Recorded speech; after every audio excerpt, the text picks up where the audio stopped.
تو اب وہ کہاں کھڑے ہیں کہ ذمہ داری تو خیر انہوں نے کیا قبول کرنی ہے؟ صادق اور امین جو ہے، دیکھیں چیز یہ ہے کہ جب بندہ کوئی بھی اسٹیٹمنٹ دیتا ہے اور ایز اے پرائم منسٹر یا former chairman P T I تو ابھی بھی وہ ہیں، اس کے اندر ایک ہائی مورل گراؤنڈ آتی ہے اور اس مورل گراؤنڈ کے اندر پھر آپ کاشیس زیادہ ہوتے ہیں. یہ جو پنجاب کے اندر چیزیں ہو رہی تھیں یا فیڈرل گورنمنٹ کے اندر کچھ چیزیں ہو رہی تھیں یا جس کی طرف یہ ابھی اس کیس کی طرف آپ نے اشارہ کیا ہے، یہ ٹاک ان ٹاؤن تھا، یہ کوئی ایسی چیز نہیں تھی کوئی ڈھکی چھپی تھی، سب کو پتہ تھا. اب اس کے اندر یہ تھا کہ دو امپورٹنٹ چیزیں تھیں. ایک یہ تھی کہ آپ ایز اے پرائم منسٹر جو ہے اس کو ریئیکٹ کرتے اور ریئیکٹ کر کے انویسٹیگیٹ کرتے، اور انویسٹیگیشن کے بعد جو ہے اگر کوئی چیز اس طرح کی نکلتی اور جو نکل رہی ہے اس کے اندر، چونکہ وائٹ کالر کرائم کی 2-3 بڑی امپورٹنٹ چیزیں آپ اسے پکڑ سکتے ہیں. نمبر 1 یہ ہے کہ بینکنگ ٹرانزیکشن ہے. پھر آپ کا یہ جو میڈیا ہے یہ بہت زبردست چیز ہے کہ جس سے آپ اس ساری ٹریل کو پکڑتے ہیں.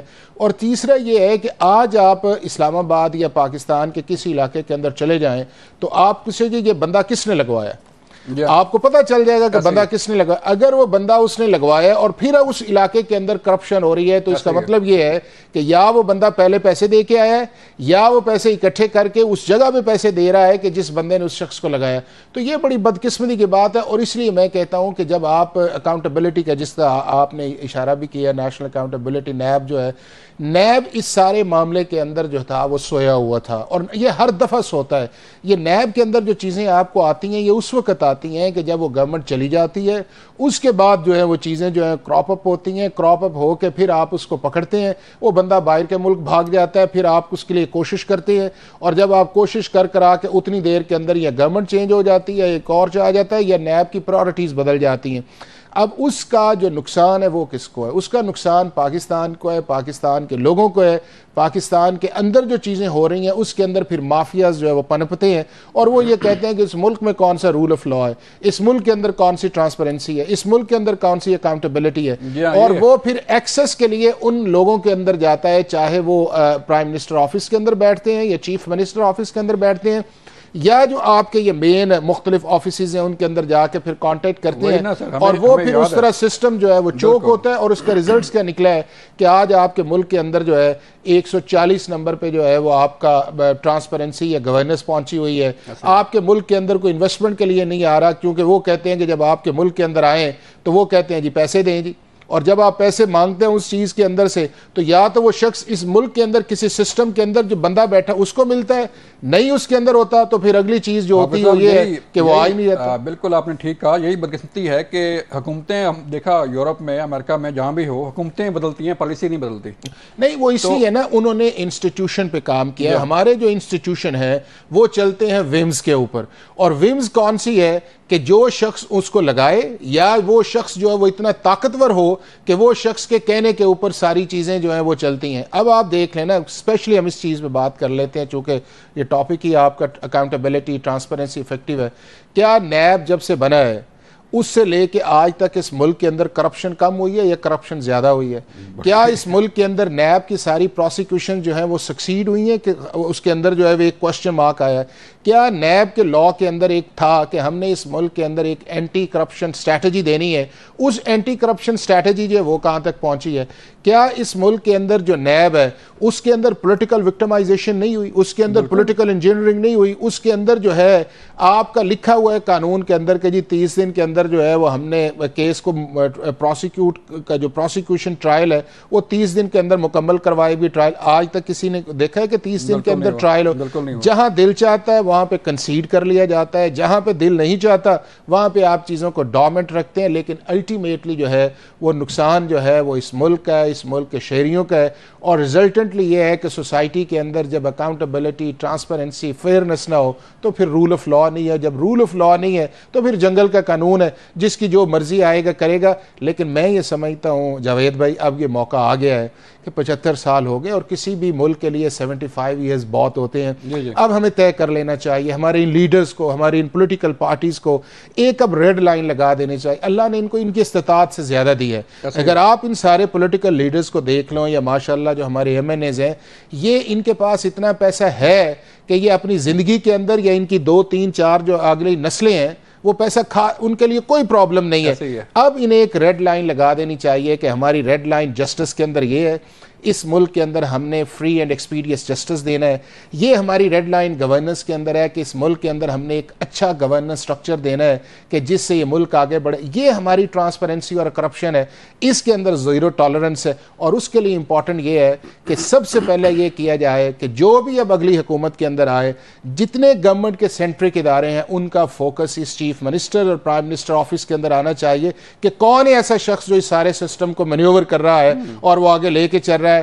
وہ پرائم منسٹر کو بتائے, اگر پرائم منسٹر نہیں ہے میڈیا کو بتائے, چیزوں کو ایکسپوز کیا جائے. یہی جب خود ساتھ ملے ہوں تو پھر کون نہیں, میں یہ آپ سے کہوں گا, میں نے وہ آپ سے کہا نا کہ اب ہمیں اس سے آگے جانا چاہیے. بالکل ٹھیک ہے حافظ صاحب, ہم ایک شارٹ بریک لیتے ہیں اور بریک کے بعد ہمارے ساتھ موجود ہوں گے تحریک انصاف کے وکیل, تحریک انصاف کے چیئرمین کے وکیل نعیم پنجوتا صاحب. ان سے بات کریں گے, ان سے پوچھیں گے کہ تحریک انصاف پر جو سوالات اٹھائے جا رہے ہیں, جو کیسز سامنے آ رہے ہیں, اس کے پیچھے کیا عوامل جو ہے وہ چھپے ہوئے ہیں, اور کیا اس وقت تحریک انصاف کے چیئرمین کو علم نہیں تھا کہ ان کی ناک کے نیچے جو ہے وہ کیا ہو رہا ہے. ملتے ہیں ایک بریک کے بعد. ویلکم بیک ناظرین, ہمارے ساتھ موجود ہیں نعیم پنجوتا صاحب جو تحریک انصاف کے چیئرمین کے وکیل بھی ہیں اور تحریک انصاف کو سپورٹ بھی کرتے ہیں, ان کے معاملات بھی دیکھتے ہیں. نعیم پنجوتا صاحب, ویلکم ٹو دا شو سر. ہم نے آپ سے پوچھنا یہ ہے کہ آج آپ کے سامنے فرا گوگی سمیت مختلف کہانیاں سامنے آ رہی ہیں. کبھی ثانیہ 9 مئی کی بھی چیزیں سامنے آتی ہیں اور کبھی سائفر سازش کیس کی بھی چیزیں سامنے آتی ہیں, توشہ خانہ کیس بھی آپ کے سامنے ہے.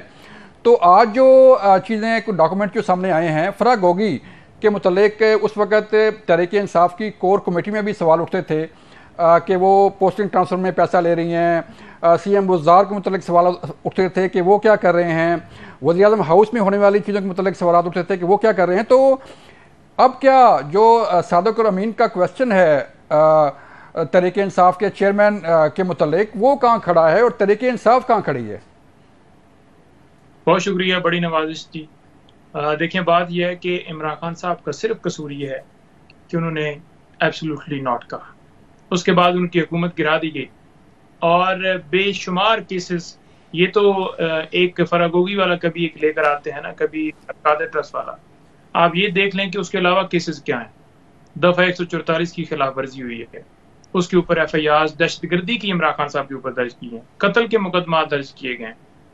اس قتل کے حوالے سے عمران خان صاحب کو پتہ بھی نہیں ہے کہ وہ وکیل کون ہے جس نے پشاور کوئٹہ جو ہے ہائی کورٹ کے اندر درخواست دی ہے. اس کیس کے اندر عمران خان صاحب کو نوٹس ہی نہیں ہوا اور وہاں پر مقدمہ جو ہے درج کر دیا جاتا ہے کہ جناب یہ عمران خان صاحب نے قتل کروایا. جو ہی قتل ہوتا ہے, ہمارے جو اس وقت کے وزیر ہیں جناب وفاقی وزیر, وہ جناب جا کر پریس کانفرنس کرتے ہیں کہ یہ قتل کا مقدمہ بھی عمران خان کے اوپر درج ہوگا. بھائی وکیل ادھر قتل ہوا ہے, آپ کیسے کہہ سکتے ہیں کہ قتل کا مقدمہ درج ہوگا؟ کیا کوئی آپ کا کوئی رشتہ دار تھا جس کو آپ کے پاس ایویڈنس ہے کہ عمران خان نے قتل کروایا؟ جی. تو اس طرح مقدمات ہے. یہ فرا گوگی والی کہانی دوبارہ لے کر آنا بشرا بی بی صاحبہ کا, جن کا کوئی سیاست سے تعلق ہی نہیں ہے. آپ سر سیاست سے تعلق نہیں ہے. نہیں بھائی, اس وقت آپ کے علم میں ہے کہ فرا گوگی کی کیا پوزیشن تھی, بشرا بی بی صاحبہ کی کیا پوزیشن تھی اس وقت, جو ہے وہ پنجاب میں پوسٹنگ ٹرانسفر کیسی ہوا کرتی تھیں. اب یہ بینک ریکارڈ موجود ہے سر, ایس سی پی کا ریکارڈ موجود ہے, کتنے ایسٹ جو ہیں وہ بنائے گئے, کتنی پراپرٹی بنائے گی, یہ تو ساری چیزیں سامنے ہیں. دیکھیں, میں بڑا اس کے اوپر کلیئر ہوں. بی بی صاحبہ نے, آپ یہ دیکھ لینا کہ بی بی صاحبہ کے اکاؤنٹ آپ دیکھ لیں, ان کے ایسٹس دیکھ لیں, خان صاحب کے دیکھ لیں, ٹھیک ہے جی. آپ ان میں اگر اضافہ دیکھیں, ان کی پراپرٹیز میں اضافہ دیکھیں, تو پھر تو آپ یہ بتائیں نا کہ یہ آپ کی پراپرٹی بڑی ہے, اور اس کا اگر وہ منی ٹرائل نہ دیں تو پھر آپ ان کو قصوروار قرار دیں. سر آج کل تو بڑی ماڈرن, سر میں قطع کلامی معاف سر, مجھے ایک چھوٹا سا نقطہ اٹھانے دیں کہ آج کل کے دور میں, بلکہ ماضی کی مثال لیں تو کون پیسہ اپنے بینک اکاؤنٹ میں رکھتا ہے سر؟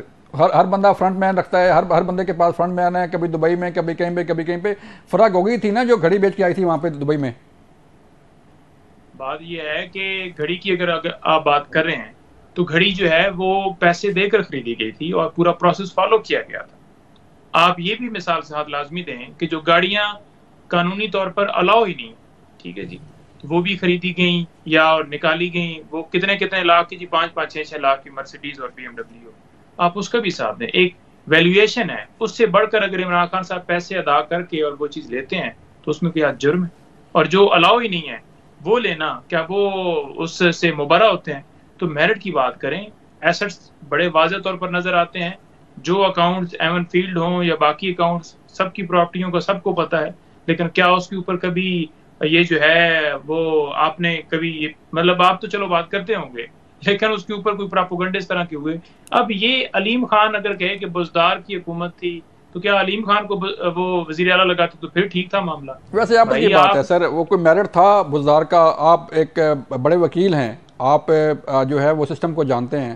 بزدار کو کوئی میرٹ تھا سر؟ ہماری قوم کی بدقسمتی تھی کہ سی ایم بزدار جیسے لوگ ہم پر مسلط ہوئے. سر میری گزارش سن لیں، بات یہ ہے کہ عمران خان صاحب کا اپنا فیصلہ تھا. عمران خان صاحب نے فیصلہ دیا، ایک نیچے سے بندہ اٹھا کر وزیر اعلیٰ بنایا. اس نے کسی رئیس کو، کسی جاگیردار کو، اس کو وزیر اعلیٰ نہیں بنایا. کسی اس شخص کو وزیر اعلیٰ نہیں بنایا جس نے صرف اپنی ملیں بنائی یا اپنے ٹاؤن بنائے یا اپنی پراپرٹی بنائی. تو یہ عمران خان صاحب ہی تھے جنہوں نے یہ موروثی سیاست اور اس کے اندر جو ہے تبدیلی لے کر ہے، جو ان کا نعرہ تھا.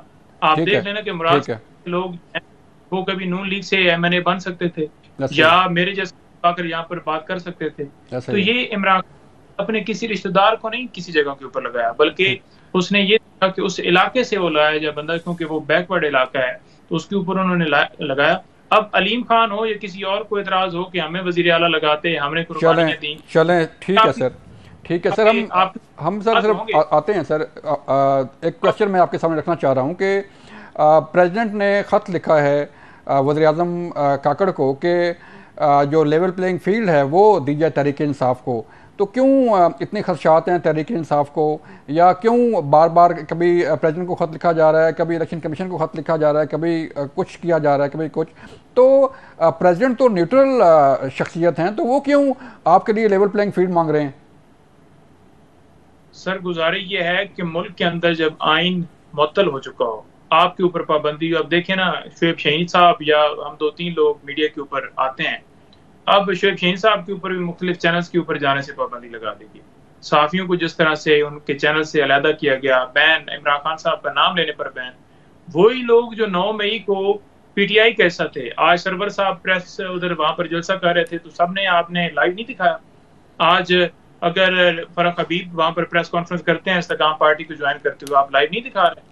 تو جو گرفتاریاں پہلے ہوتے تھے اغوا برائے، تو 9 مئی درست تھا سر؟ آپ سمجھتے ہیں 9 مئی کیا درست تھا؟ اسے درست قرار دیا جا سکتا ہے، اسے جسٹیفائی کیا جا سکتا ہے؟ اب آپ دیکھیں کہ آج علامہ اقبال کی جو ہے وہ پیدائش ہے، اور آج علی جو ہے عوان کو وہاں سے انہوں نے اغوا کی ہے.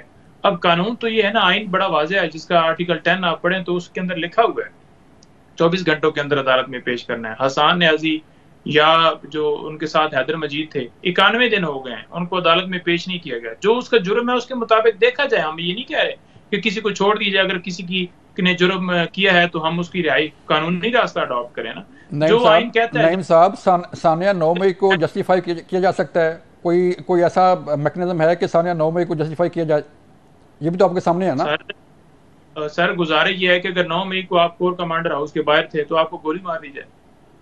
جو اس نے جرم کیا ہے اس کے قانونی مطابق اس کی جو ہونی چاہیے نا کاروائی. یہ تو نہیں ہے کہ آپ جو ہے ایک بندے کو غائب کر دیں اور پھر آپ استقام پارٹی جو ہے جوائن کروانے کے لیے پریس کانفرنس وہاں پر کروا دیں کہ جناب اب یہ بندہ جو ہے نا ٹھیک ہو گیا ہے، اب یہ اشتہاری بھی تھا، اس کو گرفتار نہیں کیا جائے گا.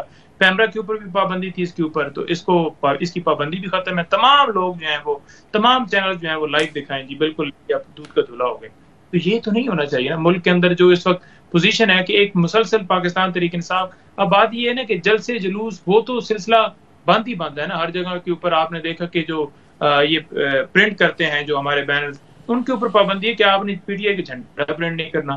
پھر آپ کھلے عام پھر آپ لگا دینا کہ یہ جو پاکستان تحریک انصاف ہے یا اس کے فالوورز 80% 90% جو عوام ہے اس کو جو ہے اس کے اوپر پابندی ہے اور بالکل یہ لڑ نہیں سکتے. فالوورز ہیں سر ابھی 80% 90%؟ کہاں سے یہ اتنے فالوورز ہیں سر؟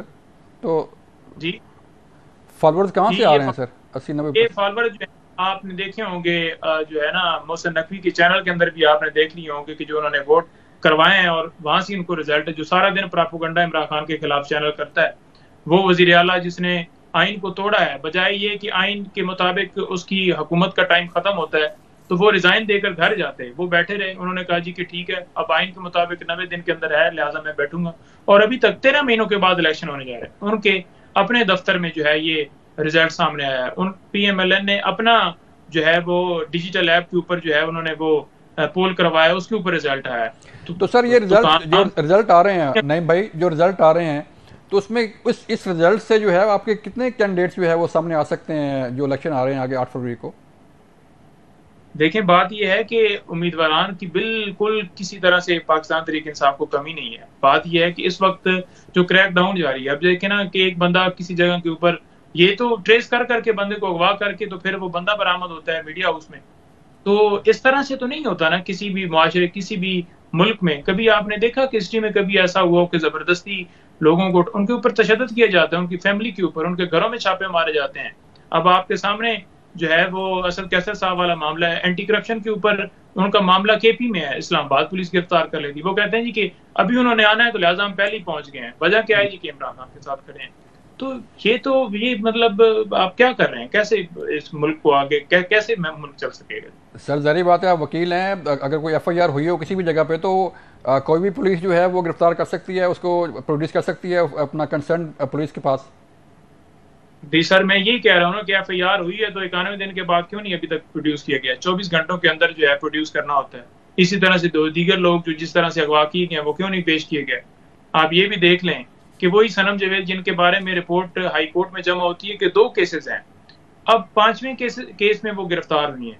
ٹھیک ہے، تو جب عدالت کے اندر پولیس جا کر بیان دیتی ہے، رپورٹ دیتی ہے کہ یہ 2 کیسز ہیں، تو پھر کیوں نئے جو کیسز ہیں وہ ان میں نامینیٹ کیا جاتا ہے؟ اس لیے کہ وہ پریس کانفرنس کریں. آپ کا بہت شکریہ، آپ نے ٹائم دیا. ایک چھوٹی سی بریک کا کہا جا رہا ہے، بریک کے بعد دوبارہ ملتے ہیں. ویلکم بیک ناظرین. پروگرام کے اس حصے میں بات کرنے جا رہے ہیں کہ پیپل پارٹی کے چیئرمین بلاول بھٹو زرداری صاحب نون لیگ پر اتنے نشتر کیوں برسا رہے ہیں؟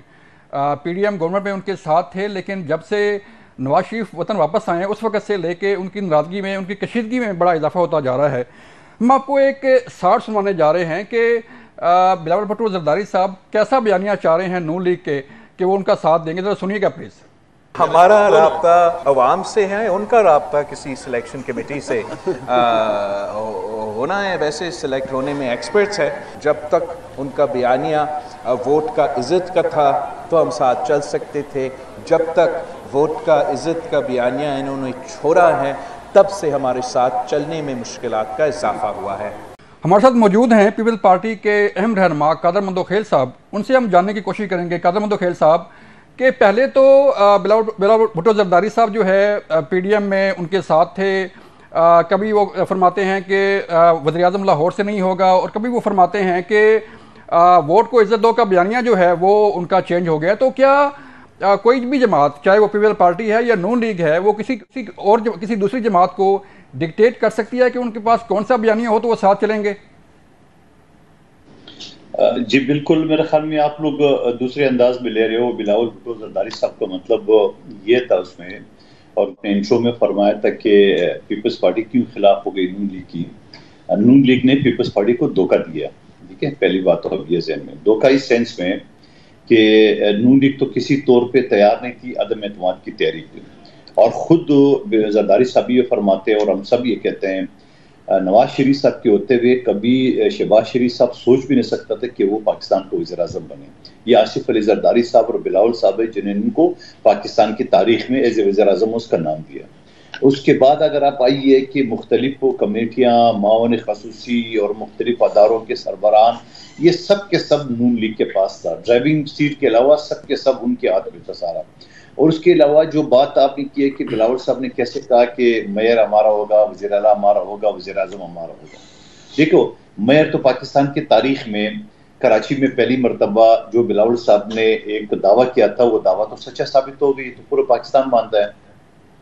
وزیر اعلیٰ سندھ تو پچھلے 15 سال سے 3 ٹینور پہ پیپلز پارٹی کا آ رہا ہے، اور بھٹو صاحب سے لے کے بی بی شہید تک اور آصف علی زرداری صاحب اور اب بلاول صاحب کے دور تک تاریخ میں پہلی مرتبہ پیپلز پارٹی سندھ میں 102 ایم پی اے سے بڑھ کے اپنی سیٹیں جیت لی ہے. یہ بھی آپ کے سامنے دعویٰ ہے. اب آپ کا سوال ہوگا کہ وزیر اعظم کیسے بنائیں گے. آپ ذرا 2008 سے 13 تک حکومت دیکھ لے. پیپلز پارٹی کے پاس اکثریت نہیں تھی. کاف لیگ کو اور ایم کیو ایم کو ساتھ ملا کے پیپلز پارٹی نے حکومت بنائی. اور پیپلز پارٹی کا آصف علی زرداری صاحب چونکہ مفاہمت کا بادشاہ کہا جا رہا ہے اس کے قادر بھائی اس وقت جو کنگز پارٹی ہیں وہ تو ایم کیو ایم ساتھ مل گئی ہے نون لیگ کے، آپ کن کو ساتھ ملا کے اپنا وزیر اعظم بنائیں گے؟ اور پی ڈی ایم گورنمنٹ میں تو بلاول بھٹو زرداری صاحب وزیر خارجہ تھے، بڑی اہم سیٹ تھی ان کے پاس. دیکھیں آپ وزیر خارجہ کی پرفارمنس دیکھ لیں، جہاں ایف اے ٹی ایف سے پاکستان کا نام نکلوایا، جہاں سی پیک سٹارٹ کرا ہے، جہاں جی ایس پی پلس جہاں 16,000 ارب ہمیں سبسڈی مل رہی تھی یورپ سے، وہ بلاول صاحب نے اس کے لیے کام کیا، پورے دنیا کو جوڑا پاکستان سے، جو پچھلی حکومت نے پاکستان کو الگ تلگ کر دی ہے. اور پھر ساتھ ساتھ جو آپ بات کر رہے ہو، ابھی تو اور بھی بہت ساری پارٹیاں ہیں، اور خود آپ سر مثلاً کون سی پارٹی باقی رہ گئی ہے؟ سر ود ڈیو ریسپیکٹ مجھے ذرا بتائیے گا کہ پارٹی کون سی رہ گئی ہے؟ ایم کیو ایم جو ہے وہ نون لیگ کے ساتھ ہے، باپ پارٹی نون لیگ کے ساتھ ہے، J U F A Noon League کے ساتھ ہے، تو آپ کے پاس پھر تحریک انصاف ہی بچی ہے، ان سے پھر آپ الائنس کر لیں. دیکھیں پہلے تو آپ نے جی یو آئی کی بات کی، جی یو آئی کا کوئی ابھی ان کے ساتھ نہیں ہے، الائنس نہیں ہوا ہے، ٹھیک ہے، اور سندھ کے سطح پہ 1-2 میٹنگ ہوئی ہے، اس کے بعد الائنس کا اعلان نہیں کیا. نمبر 1 بات. دوسری بات، آپ ایم کیو ایم کی بات کریں، آپ کو میں بتا دوں کہ جب ایم کیو ایم کا اور نون لیگ کا آپس میں اتحاد کا اعلان ہو گیا تو عام طور پہ یہ کہا جا رہا ہے کہ سندھ میں نون لیگ کا کچھ نہیں ہے، پنجاب میں ایم کیو ایم کا کچھ نہیں ہے، تو اتحاد کس بات کا؟ ٹھیک ہے. اور اس کے علاوہ آپ کو یاد ہوگا اس پریس کانفرنس کے بعد جہاں انہوں نے متفقہ الیکشن لڑا تھا، ابھی 2 دن ہی گزرے ہیں، ایم کیو ایم نے پہلی بات یہ تردید کر دی ہے کہ مصطفیٰ کمال صاحب کو میرے حلقے سے ایم کیو ایم نے یعنی NL242 سے اس کا نام اعلان کر دیا ہے. جب ان سے بار بار سوال کیے ایم کیو ایم کے رہنماؤں سے میڈیا نے ٹاک شو میں جس میں موجود تھا، تو امین الحق صاحب نے کہا نہیں جی وہ رابطہ کمیٹی کا فیصلہ ہے، وہ اٹل فیصلہ ہے. اب آپ مجھے بتاؤ کہ نون لیگ کا اگر تھوڑا بہت ووٹ ہے سندھ میں تو وہ میرے حلقے 242 میں ہے. 242 میں اگر ایم کیو ایم نے اپنا کینڈیڈیٹ کھڑا کر دیا، نون لیگ کو سپیس نہیں دے گا. نمبر 1 بات. دوسری بات، آج ایم کیو ایم نے دوسرا اعلان کر دیا کہ ہمارا انتخابی ان کے ساتھ اتحاد نہیں ہوا ہے، بلکہ ہمارا اس کا سیٹ ایڈجسٹمنٹ ہوگا. تو جب جس سیٹ پہ نون لیگ کو امید تھی کہ وہ سیٹ جیت سکتے ہیں یا اس پوزیشن میں کہ دوسرے تیسرے نمبر پہ آ جائے، تو اس کے بعد آپ کیسے کہہ سکتے ہیں کہ وہ اتحاد برقرار رہے گا؟ تیسری بات، زیادہ دور نہ جائے. دوسرے ایک آخری جملہ. تیسری بات یہ کہ زیادہ دور نہ جائے. 2018 میں سندھ حکومت کے خلاف، پیپلز پارٹی کے خلاف یہاں ایک گرانڈ ڈیموکریٹک الائنس بنا تھا، منہ کی کھانی پڑی، اور ان کے الائنس کے لوگ بھی آپ کے سامنے میئر صاحبان کی صورت میں پیپلز پارٹی میں آ چکے ہیں. اور اس کے بعد 2021 میں میرے حلقے کے ضمنی انتخابات میں پورے پی ڈی ایم کو پیپلز پارٹی نے شکست دی اس حلقے سے. تو آپ مجھے بتاؤ اگلا الائنس ہمارا کیا بگاڑے گا؟ سر مجھے تو صرف یہ سمجھا دیں کہ جب آپ کو کوئی کسی قسم کا خوف نہیں ہے یا کسی قسم کی پریشانی نہیں ہے تو سارے بیانات جو ہے وہ پیپلز پارٹی کی طرف سے آ رہے ہیں، نون لیگ کی طرف سے کوئی ایسا بیان نہیں آ رہا کہ وہ کسی خوف کا شکار ہو یا وہ کہہ رہی ہو کہ پیپل پارٹی کے ساتھ ہم نہیں چلیں گے یا نہیں کھڑے ہوں گے. تو ساری پیپل پارٹی کو کس نے کہا ہے کہ آپ ان کے ساتھ کھڑے ہوں؟ تو ان کے تو بیانات سامنے ہیں آپ کے. آپ کا اچھا سوال ہے، لیکن یہ بات آپ کرے ہو احتیاط تو 2 دن پہلے ہوا ہے. ہم تو پچھلے جب سے میاں صاحب لندن سے روانہ ہونے سے پہلے جو ان کو پروٹوکول دیا گیا اس وقت سے ہم اس کے خلاف ہو گئے. آپ مجھے بتاؤ پاکستان کی عدالتوں میں میاں نواز شریف صاحب سزا یافتہ ہے. آپ مجھے بتاؤ پاکستان کے تمام ٹاپ کے ججز سے، وکلا سے اس کو میں چیلنج کرتا ہوں، مجھے بتاؤ تو کہ ایک سزا یافتہ شخص کو ایک ڈی آئی جی ٹوپی پہن کے سلوٹ کیسے کر سکتا ہے؟ آپ مجھے بتاؤ نادرا کا سٹاف ان کے ساتھ انگوٹھے اس کے پاس جاتے ایئرپورٹ انگوٹھے کیسے کون سے قانون کے تحت لگوائے جا رہے ہیں؟ آپ مجھے بتاؤ پاکستان کا سفیر جسے ہائی کمشنر ہم کہتے ہیں لندن میں، وہ نواز شریف صاحب سے کس حیثیت سے خطاب کر رہا ہے؟ پھر اس کے علاوہ اگر آپ پرائم منسٹر ہاؤس دیکھ لے، آپ تمام ادارے دیکھ لے، اور کل گورنر ہاؤس میں نواز شریف صاحب نے وہاں پہ سیاسی میٹنگ کی، کون سا قانون آئین اجازت دیتا ہے کہ وہ گورنر ہاؤس کو ایک سیاسی اکھاڑا بنا لے؟ یہ ساری چیزیں اس بات کی نشاندہی ہے کہ جو اداروں کا جو جھکا ہوا ہے یا عدالتوں نے اپنے دروازے کھول دیے، تو اس چیز پہ ہمیں اعتراض ہے کہ لیول پلینگ فیلڈ آپ سب کو دے دیں انکلوڈنگ پی ٹی آئی. آپ کیوں ایک پارٹی کو اتنا پروٹوکول دے رہے ہو اور وہ شخص کو آپ ابھی سے وزیر اعظم بنا رہے ہو جو ابھی تک نائب ہے؟ مندو خیل صاحب زرداری صاحب سابق صدر ہیں، کیا ان کو پروٹوکول نہیں ملتا؟ بلاول بھٹو زرداری صاحب جو ہے وہ سابق وزیر خارجہ ہیں، کیا ان کو پروٹوکول، ان کو سیکورٹی نہیں ملتی؟ میں کسی جماعت کی طرفداری نہیں کر رہا، لیکن سر آپ کا